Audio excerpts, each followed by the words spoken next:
এক অনুষ্ঠানের মধ্যে দিয়ে শান্তির বাজার অটল মার্কেটে শুভ সূচনা করা হয় 3 দিনব্যাপী পিঠেপুলি উৎসব 2025। শান্তির বাজার দেশবন্ধু ক্লাব প্রতিনিয়ত নানান সামাজিক কর্মসূচি করে থাকে। বাঙালির 12 মাসে 13 পার্বণ। বাঙালিদের চিরাচরিত প্রথাকে টিকিয়ে রাখতে প্রত্যেক বছর ক্লাবের উদ্যোগে অনুষ্ঠিত করা হয় পিঠেপুলি উৎসব। অন্যান্য বছরের ন্যায় এই বছরও দেশবন্ধু ক্লাবের উদ্যোগে শান্তির বাজার অটল মার্কেটে 3 দিনব্যাপী পিঠেপুলি উৎসবের আয়োজন করা হয়। ক্লাব আয়োজকের অনুষ্ঠানে উদ্বোধক হিসেবে উপস্থিত ছিলেন শান্তির বাজার বিধানসভা কেন্দ্রের বিধায়ক প্রমোদ রিয়া।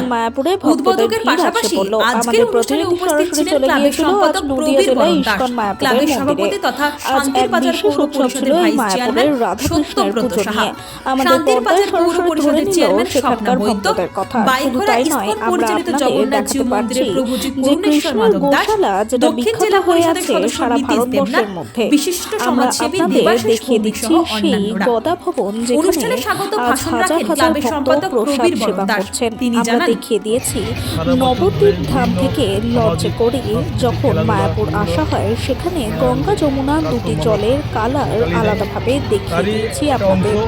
ভক্তরা আমাদের চ্যানেলের পর্দায় কি বললেন আসুন আমরা একবার শুনে নেব। পিঠেপুলি অনুষ্ঠান, এই অনুষ্ঠানে আজকের এই পিঠেপুলি উৎসবের প্রায় 38টি স্বসহায়ক দল অংশগ্রহণ করেছে। এটা 3 দিন ব্যাপী চলবে। আজ থেকে শুরু হয়ে 11, 12, 13 জানুয়ারি পর্যন্ত এটা চলবে।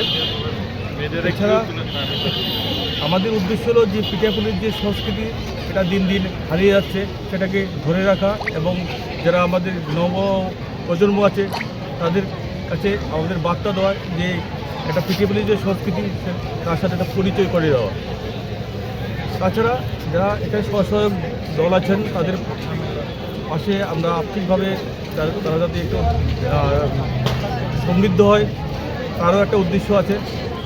যারা যারা এই পিঠেপুলি অনুষ্ঠানে অংশগ্রহণ করেছেন বা পার্টিসিপেট করেছেন যেসব স্বসহায়ক দল তাদের আমরা যে পিঠে বানানোর বিভিন্ন সামগ্রী আমাদের ক্লাব থেকে আমরা দিয়েছি, যেমন চালের গুঁড়ো, সুজি, ময়দা, গুড়, চিনি সবগুলো আমরা ক্লাব থেকে আমরা প্রতি বছর দিয়ে থাকি, এবারও দিই।